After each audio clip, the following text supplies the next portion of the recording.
అందరికీ నమస్కారం.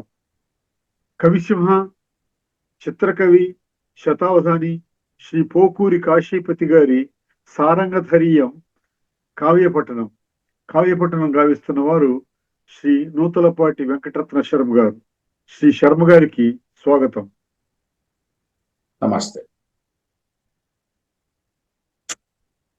తొడరి సారంగధరుడు గురుయోగ విద్యాభ్యాసి అయ్యున్న అది సమస్త జనులరింగినది అగును. తొడరి సారంగధరుడు గురుయోగ విద్యాభ్యాసి అయ్యున్నయది సమస్త జనులరింగినది అగును గదా.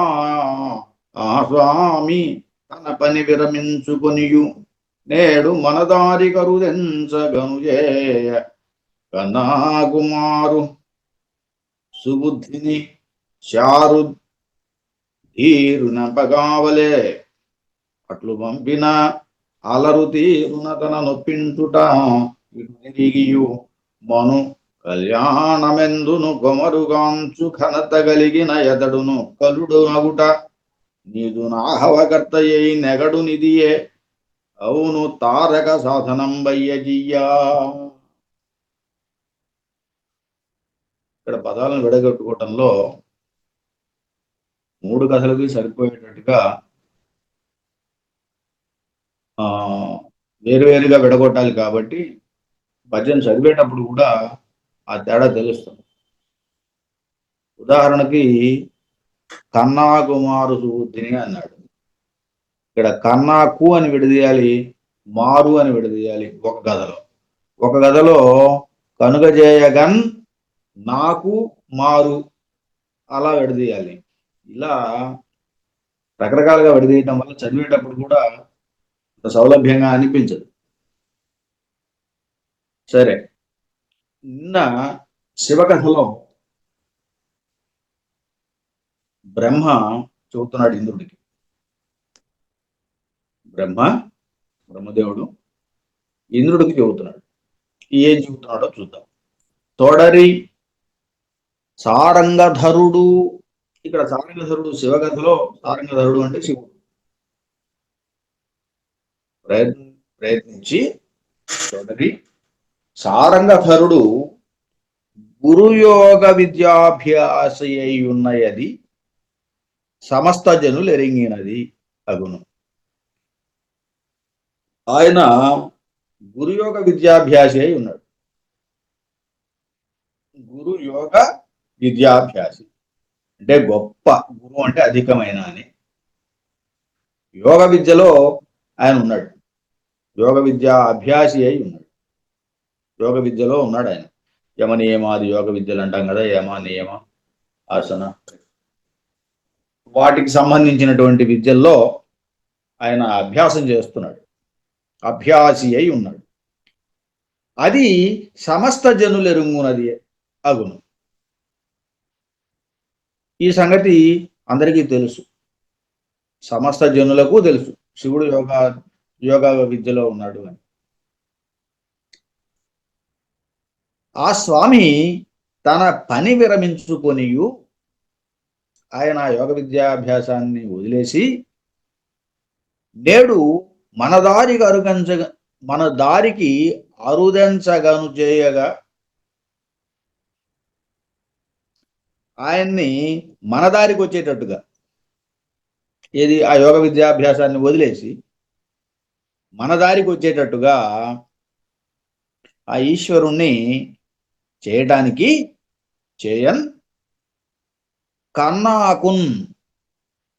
కన్నాకున్ అన్నప్పుడు సరే అగ్రేసరుడు ప్రముఖుడు అన్నట్టుగా, కన్నాకున్ మారున్ సుబుద్ధుని.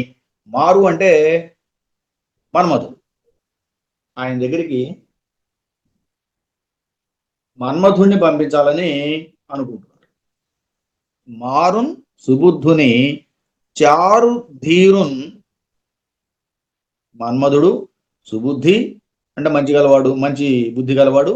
అలాగే చారు ధీరుడు అంటే మనోజ్ఞమైనటువంటి ధైర్యం కలిగిన వాడు అని అయినటువంటి మన్మధుణ్ణి మారున్ అంపగావలెన్ పంపించాలి. అలా పంపినట్లయితే పంపినన్ అట్లు పంపినన్ అలరు తీరున, అలరు తీరు, తీరు అంటే ఇక్కడ బాణము అని అర్థం. అలరు తీరు అంటే పూల బాణాలు. అలరు తీరున తనం ఒప్పించుట, అతన్ని ఈ పూల బాణాలతోటి నొప్పిస్తాడు. అప్పుడు ఇటు తిరిగి ఉమను కళ్యాణమును, ఆ అలరి బాణాల ప్రభావంతో ఆయన ఉమను కళ్యాణం చేసుకుంటాడు, పార్వతి వివాహం ఆడతాడు. ఉమను కళ్యాణముందును కొమరుగాంచు ఘనత కలిగిన అతడు నుక్కలుటనగుట నీకు నాహవకర్తయే నెగడు నిధియేవును తారక సాధనం వయ్యజీయ. అప్పుడు కుమారుడు కలుగుతాడు. కొమరుడు అనే దానికి కుమారుడు అనే అర్థం ఉంది, అలాగే కుమారస్వామిని కూడా అర్థం.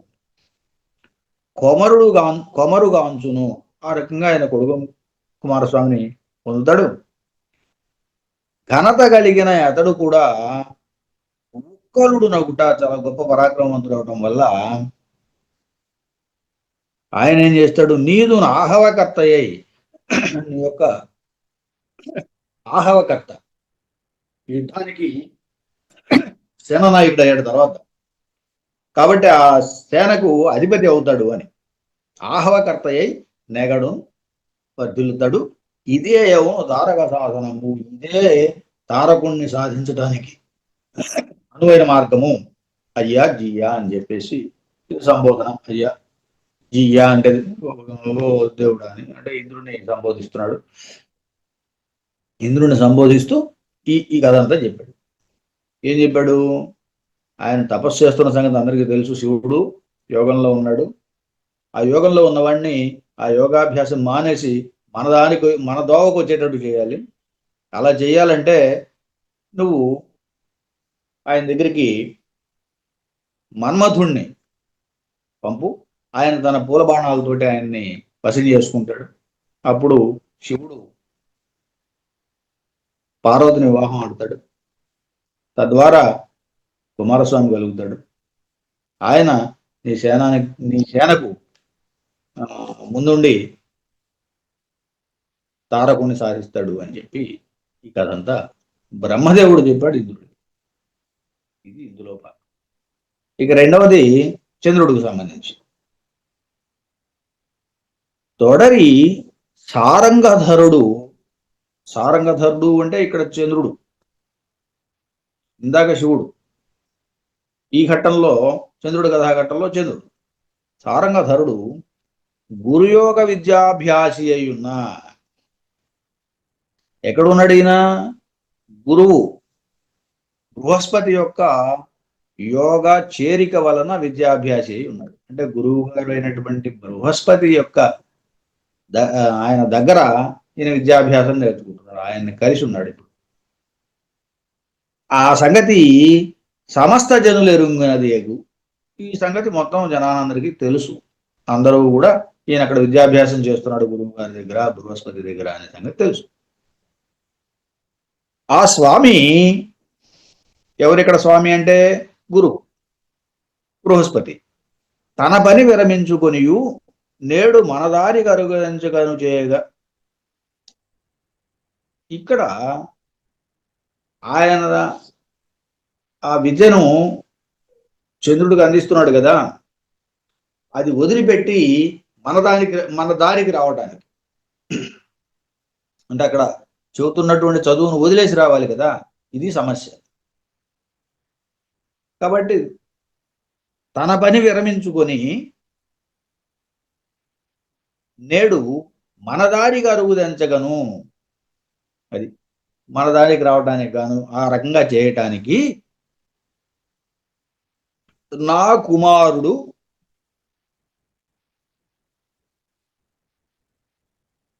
సుబుద్ధుని చారుధీరుని అంపగావలెన్. ఎవరిని పంపుతున్నాడు, నా కుమారుగా, నా కుమారుని అంటే నాకు బదులుగా అని. ఇక్కడ ఇందాక ఇందాక ఏం చెప్పుకున్నాం? కుమారుని కన్నాకు అని విడదీసుకుని మారు సుబుద్ధిని ఇట్లా చెప్పుకున్నాం. ఇప్పుడు అట్లా విడదీయటం కాదు, ఇక్కడ నా కుమారుని, నాకు మారు అని. నాకు మారు అంటే నాకు బదులుగా అని. సుబుద్ధిని, చారుని, మంచి బుద్ధి కలిగినటువంటి ఒక చారుడు, ఒక పరిచారకుణ్ణి, సేవకుణ్ణి, అందులోనూ ధీరుని, ధైర్యం కలిగినటువంటి వాడిని పంపగావాలి అని ఆయన దగ్గరికి పంపించాడు. అట్లు పంపిన అలరుం, అట్లా పంపించినట్టయితే ఒప్పుతుంది అంటాడు, సంతోషిస్తాడు అని. అలరు తీరున తనను ఒప్పించును, సంతోషించే విధంగా అలరు తీరున ఉప్పునట్టుగా తనను ఒప్పించును, ఆయన్ని ఒప్పిస్తాడు, బృహస్పతిని ఒప్పిస్తాడు.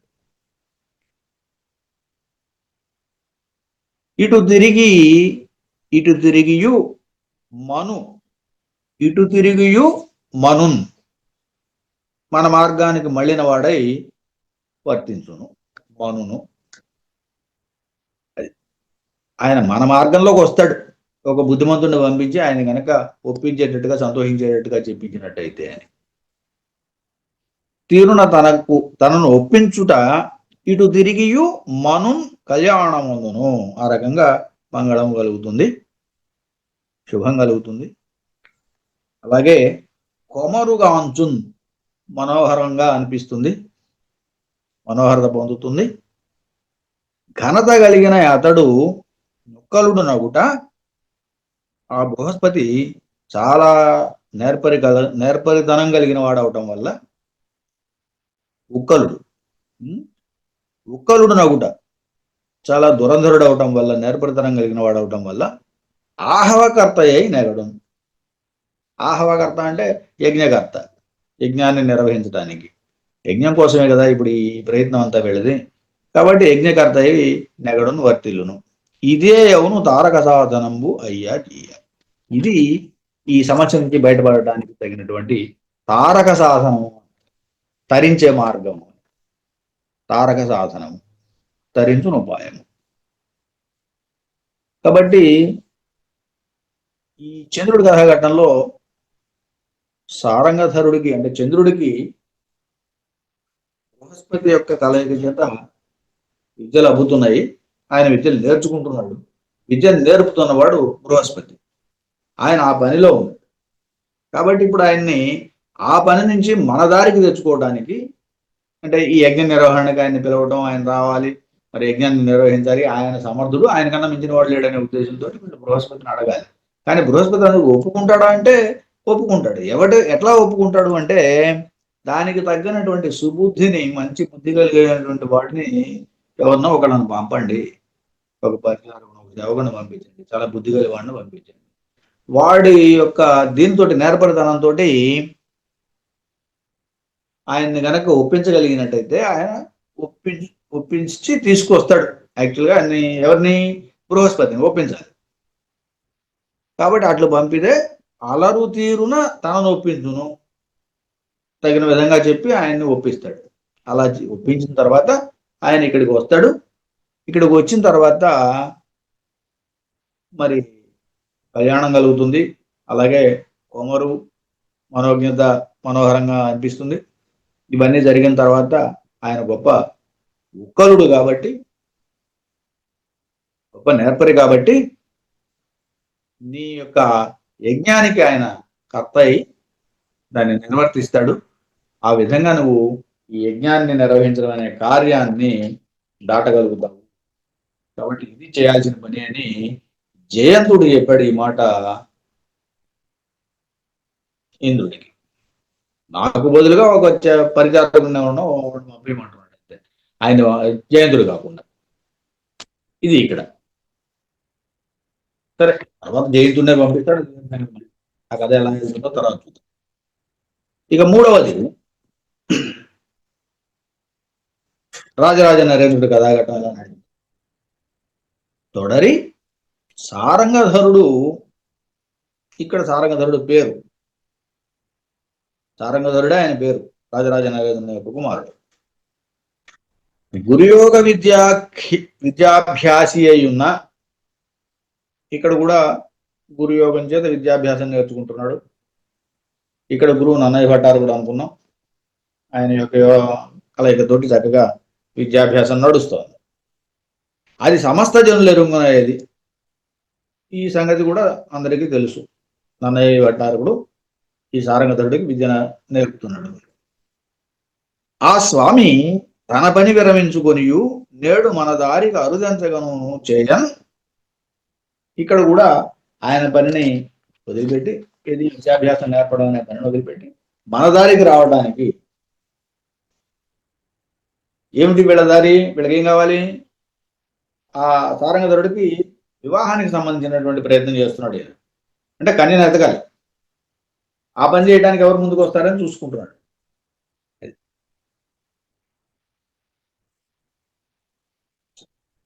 నా కుమారుడు, ఇక్కడ ఎవరిని పంపిద్దాం అనుకున్నారంటే వీళ్ళు, అరుదెంచగను చేయగన్ నా కుమారు సుబుద్ధుని చారుధీరుని అంపగావలన్. అది ఈ మంత్రి, నీతిజ్ఞుడు అనే మంత్రి ఉన్నాడు, మతిమంతుడు నీతిజ్ఞుడు పేరు చెప్పాడు ఆయనకి. ఆయన యొక్క కుమారుడు సుబుద్ధి కాబట్టి ఆ సుబుద్ధిని పంపిద్దాం అంటున్నాడు ఈయన. మంత్రి గారు చెబుతున్న మాటలు ఇవి. మంత్రి గారు రాజుగారితో చెబుతున్నాడు. ఆయన నన్నయ్య భట్టారకుడి దగ్గర విద్య నేర్చుకుంటున్నాడు. ప్రస్తుతానికి ఆ గురువు గారిని మన దారికి తెచ్చుకోవాలంటే మనం ఏం చేయాలి? దానికి తగ్గట్టుగా సుబుద్ధిని పంపిద్దామని చెప్పేసి నా కుమారుని సుబుద్ధిని, సుబుద్ధి వాడి పేరు, చారుధీరుని అంపగావలన్, గొప్ప ధైర్యవంతుడైనటువంటి వాడిని పంపిద్దాం. అట్లు పంపిన అలరు తీరున తనను ఒప్పించును. తనను ఒప్పించుట, అతను ఒప్పించటం, ఇటు తిరిగి మనం కళ్యాణం అందును. అట్లాగనే చేసినట్టయితే ఆయన ఒప్పిస్తాడు, తీసుకొస్తాడు, తద్వారా కళ్యాణం జరుగుతుంది అంటున్నాడు. కొమరుగాంచు ఘనత కలిగిన ఎతడు నుక్కరుడు నగుట నీదు నా హవకర్త నెగడునిది. ఇక్కడ ఆహవము కాదు. ఇందాక మొదటి దాంట్లో ఆహవం అని చెప్పుకున్నాం, యజ్ఞం అని రెండవ దాంట్లో చెప్పాం హవము అని. ఇక్కడ ఆజ్ఞ అని చెప్పాం. నీదు ఆ హవకర్త నెగడున్, నీ ఆజ్ఞను నిర్వహించేవాడై వర్తిల్లుతాడు. ఇదే నువ్వు తారక సాధనం అయ్యా. కాబట్టి ఎవరిని పంపాలి ఇప్పుడు? నా కుమారుడైనటువంటి సుబుద్ధిని పంపు అని చెబుతున్నాడు రాజుగారికి మంత్రి. దేనికోసం? వివాహ కార్యక్రమం గురించి, దానికి సంబంధించినటువంటి దాన్ని మాట్లాడటం గురించి. రాజు ఇప్పుడు కన్యను చూడాలి కదా, ఆ కన్యా నిమిత్తం ఆమెను ఎతకడం కోసం ఈ రాజరాజ నరేంద్రుడి కుమారుడైనటువంటి సారంగధరుడికి ఒక సరైనటువంటి కన్యను వెతకడం కోసం ఆ పని ఎవరికి అప్పచెప్పాలి అనే దాని మీద రాజుగారు మంత్రితో మాట్లాడాడు. మంత్రి గారికి ఇచ్చిన సలహా ఏమిటి? నన్నయ్య భట్టారకుడు అనే ఇతను పెట్టుకున్నాడు. సరే, అది ఏం జరుగుతుంది తర్వాత. మొత్తానికి దీనికోసం ఎవరు ఆయన ఒప్పించి తీసుకురాగలరు అంటే సుబుద్ధిని పంపుదాం అంటున్నాడు. సుబుద్ధి ఈ మతిమంతుని యొక్క కుమారుడు, నీ మంత్రి యొక్క కుమారుడు. అని నన్ మతిమంతున ఆత్మజుతన మతినే పర్యటంచుదలచిమ్రోలన్ గనబడిన చారు సుమనోధను అతని గడకు సముదమ్మునని పెన్.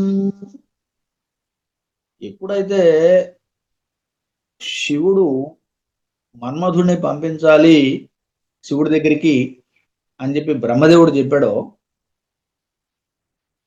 దానికి తగ్గ ఏర్పాట్లు ఇంద్రుడు చేస్తున్నాడు. అని నన్ మతిమంతుని ఆత్మజు తన మతి నేర్పర్యటంచు తలచియు. మతిమంతుడైనటువంటి ఆత్మజుడు అంటే మన్మధుడు, ఆత్మ నుండి పుట్టిన వాడనే. ఆయనకు రూపం లేదని కదా, తర్వాత ఆయన భస్మం చేసిన తర్వాత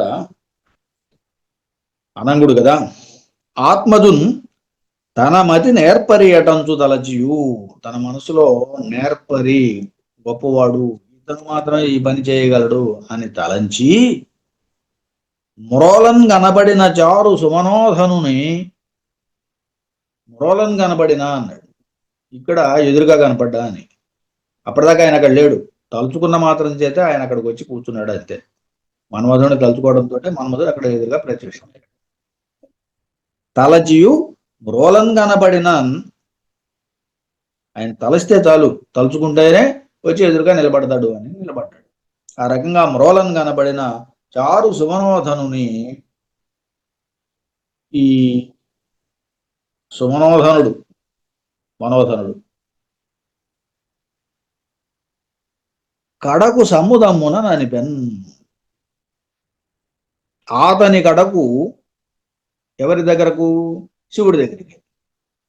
ఈ సుమనోధనుడు అనేది ఈయనకి విశేషణం, ఎవరికి? మన్మధుడికి. సో మన్మధుణ్ణి అతని కడకు సముదమ్మున అనిపెన్, ఆయన దగ్గరికి పంపించాడు, శివుడి దగ్గరికి పంపించాడు. ఎవరిని? మన్మధుణ్ణి. ఇలా శివకథాఘట్టంలో మన్మధుడు శివుడి దగ్గరికి వెళ్ళాడు. కనిపించి వెళ్ళాడా, కనపడకుండా దూరం నుంచి ఉన్నాడా అని తర్వాత ఆయన పూల బాణాన్ని వేయటంతో శంకరుడు ఎలా ప్రభావం అయ్యాడు, ఆ కథను ముందుకు చూద్దాం. ఇక చంద్రుడు సంగతి. అనినన్ మతిమంతుని ఆత్మజున్ తన మతి నేర్పరియటంచు తలచియు మ్రోలన్ కనబడిన చారు సుమనోధనుని సముదమునన్ అని పెన్ అతని కడకు. ఇందులో ఏమిటంటే, ఎవరో ఒకరిని పంపించమన్నాడు కదా బుద్ధిమంతుడైనటువంటి వాడిని. ఎవరి దగ్గరికి? గురువుగారు అన్నాడు, బృహస్పతి దగ్గరికి. ఇక్కడ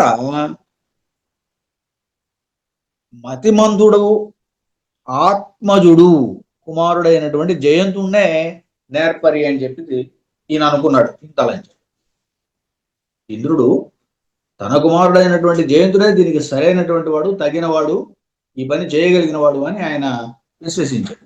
విశ్వసించి మతిమంతున్ ఆత్మజుని తన మతిని నేర్పరియటంచు, తన మనసులో కుమారుడైనటువంటి జయంతుడే నేర్పరి అని తలచి మ్రోలన్ కనబడిన, ఎదురుగా ఉన్నటువంటి జయంతుణ్ణి చారు సుమనోధనుని, సరే అన్న పరిచారకుని, సుమనోధనుని, సుగుణాలే ధనముగా కలిగినటువంటి వాడిని, విశేషణాలు, అతని కడకు సముదమ్మున అనిపెన్, చాలా సంతోషంతో అతని వద్దకు పంపించారు. అతని వద్దకు అంటే ఎవరి దగ్గరికి? ఆ బృహస్పతి దగ్గరికి. బృహస్పతి దగ్గరికి ఎవరిని పంపించారు? జయంతుడిని పంపించారు. జయంతుడు ఇంద్రుని యొక్క కొడుకు. ఇంద్రుడు తన కొడుకునే పంపించాడు బృహస్పతి దగ్గరికి. ఇది చంద్రుడి కథాఘట్టంలో. సారంగధరుడి కథాఘట్టంలో అనిన మతిమంతుని, ఆ మంత్రి గారు, ఇక్కడ మతిమంతుడు అంటే మంత్రి, అనినన్ ఈ రకంగా పలకగా ఆత్మజున్ తన మతి నేర్పరియటంచు, మతిమంతుని కుమారుడైనటువంటి సుబుద్ధిని నేర్పరిగా భావించాడు రాజుగారు కూడా. వీడైతేనే సరిగ్గా ఈ పని చేయగలుగుతాడు అని. ఆ రకంగా తన మతిని నేర్పరేయటంచు తలచియు మతిమంతుని ఆత్మజుని, మతిమంతుని యొక్క కుమారుణ్ణి సుబుద్ధిని, మ్రోలన్ కనపడిన చారు సుమనోధనుని అతన కడకు సముదమ్మున ననిపెన్. సరే, ఈయన్ని మంచి గుణాలు కలిగినటువంటి వాడిని, సుబుద్ధిని, అతని కడకు సముదమున పంపింది. ఎవరి దగ్గరికి పంపించారు వీళ్ళు? గురువు గారి దగ్గరికి. అతని కడకు పంపించను, ఆ తారంగధరుని దగ్గరికి పంపించారు. తారంగధరుడితో పాటు ఉన్నటువంటి గురువు ఎవరిని ఒప్పించాలి ఇప్పుడు? అతని కడకున్న ఆ తారంగధరుని చెంతకు సముదమున పంపారు. సంతోషంతో ఆయన్ని పంపించారు, సుబుద్ధిని పంపించారు. ఒక రకంగా ఇలా పంపించడంలో ఒక వయస్కులు అయి ఉండాలి సారంగధరుడు, సుబుద్ధి కూడా. ఎందుకంటే ఈయన రాజు, మంత్రి గారి కొడుకు, రాజుగారి కొడుకు.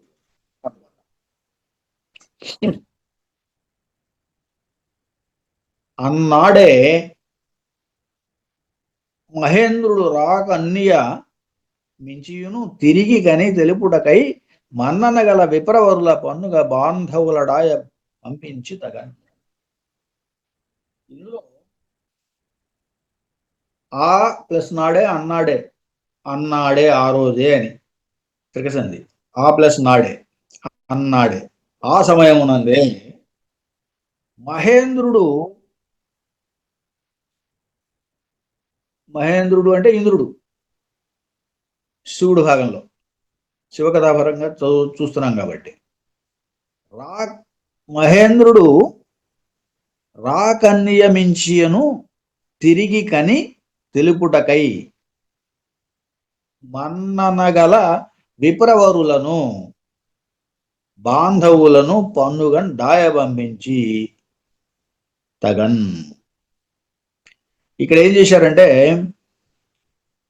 తిరిగి కని తెలుపుటకై వెళ్ళి మళ్ళీ అక్కడ ఏం జరిగిందో చెప్పటం కోసం పంపించాడు ఈయన్ని, మనవధుణ్ణి. అక్కడ ఏం జరుగుతుందో తిరిగి వచ్చి చెప్పడానికి గాను మన్నన గల విప్రవరులను, గౌరవం కలిగినటువంటి విప్రులను, బాంధవులను, చుట్టాలను కూడా రాకన్ నియమించియు తిరిగి రావటానికి వెళ్ళి ఇక్కడ జరిగేది మళ్ళీ చెప్పటం కోసం వెనక్కి. ముందేమో మన్మధుని పంపిస్తున్నాడు, ఆయన జరుగుతుంది అక్కడ ఏదో జరిగింది ఏదో, అది తిరిగి తనకు తెలియాలంటే ఎట్లా అని దానికి కూడా ఏర్పాటు చేసుకున్నాడు ఈయన. విప్రవరుల్ని, బంధువుల్ని ఎవరినో పెట్టుకుని వాళ్ళతోటి రాకను నియమించి తిరిగి రావటాన్ని కూడా నియమించాడు. నియమించిను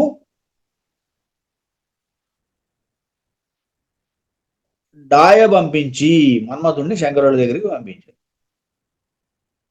ఇది అంటే శివుడి దగ్గరికి మన్మధుడిని పంపిస్తూనే అతనితో పాటు వీళ్ళని కూడా కొంతమందిని పంపించాడు, తనకు మళ్ళీ సమాచారం తిరిగి సకాలంలో అందటం కోసం. రాకను నియమించాడు అనమాట. రాకను నియమించడం అంటే తిరిగి రావడానికి కూడా ఒక పద్ధతి ప్రకారం, ఇదిగో పలానప్పటికి రండి, పలానా సమయానికి రండి, అక్కడ ఏం జరిగిందో చెప్పండి అని విప్రుల్ని, బంధువుల్ని పురమాయించాడు, పంపించాడు ఆ రకంగా మన్మధుడిని. ఇది శివుడి పరంగా.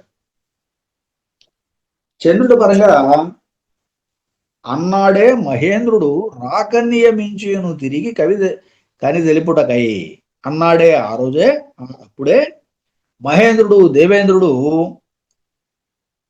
ఈ రాకన్నియమించియును మరలా వచ్చు సమయాన్ని ఏర్పాటు చేసి రాకన్ నియమించి, రాకన్, ఈ రాకన్ ఇది ఎందుకు వచ్చి తిప్పాలంటే కన్య, రాజకన్య అని చెప్పి తర్వాత 3వ ఘట్టంలో వస్తుంది. అందుకోసం ఆయన రాకన్య అనే ఒక పదాన్ని ముగ్గురికి అనువర్తించేట్టుగా చెప్పాడు. ఇక్కడ రాకన్ నియమించి అని విడగొట్టుకోవడంలో వచ్చిన ఇబ్బంది అది. తిరిగి కని తెలుపుటకై అక్కడ జరిగిందేదో చూసి మళ్ళీ తిరిగి చెప్పడానికి అనమాట. మన్నన గల విప్రవరులను, సరే అక్కడ గౌరవం కలిగినటువంటి విప్రులను, బంధువులను కూడా పంపించాడట. దాయన్ పంపించి తగన్. ఆ రకంగా ఇక్కడ కూడా ఆ యజ్ఞానికి రావడానికి గాను శ్రేష్ఠులైన కొందరు చుట్టాలని, అలాగే సమీపంలో ఉన్న వాళ్ళందరికీ తెలపడానికి కూడా ఆయన ఏర్పాట్లు చేశాడు. అక్కడేమో ఏం జరిగిందో తెలుసుకోవడానికి రాకను నియమించాడు, ఇక్కడేమో పలానా సమయానికి యజ్ఞం జరుగుతుంది, యాగం జరుగుతుంది, మీరంతా రండి అని చెప్పి బంధువులకి, వాళ్ళకి, వీళ్ళకి తెలియటానికి గాను తగు ఏర్పాటు చేశాడు. ఇది 2వ ఘట్టంలో. ఇక 3వది రాజరాజ నరేంద్రునికి సంబంధించిన ఘట్టం. ఇక్కడ ఏంటంటే అన్నాడే ఆ రోజే మహేంద్రుడు రాజు, ఇందాక దాకా ఇంద్రుడు అని చెప్పుకున్నాం, ఇక్కడ రాజు రాజరాజ నరేంద్రుడు రాకన్నియమించియును తిరిగి కని తెలుపుటకై రాకన్య కోసం రాజకన్యని ఎతికి తిరిగి ఆ సంగతి రాజుగారికి తెలపడం కోసం మన్నన గల విప్రవరులను, పన్నుగ బాంధవులను దాయన్ పంపించి అని.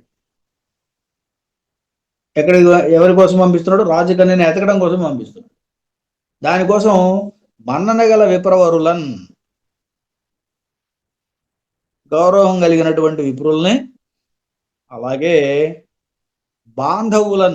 బంధువులను డాయన్ సమీపించడానికి, అంటే చుట్టాలని దగ్గరికి వెళ్ళడానికి తగినటువంటి ప్రయత్నాన్ని ఇక్కడ రాజు చేశాడు.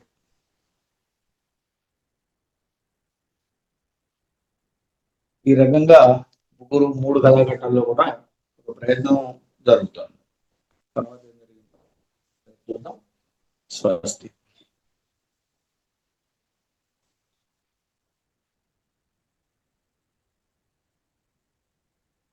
కవిసింహ శ్రీ పోకూరి కాశీపతి గారి సారంగధరీయ కావ్యాన్ని పఠనం చేసిన శ్రీ నూతలపాటి వెంకటరత్న శర్మ గారికి ధన్యవాదాలు.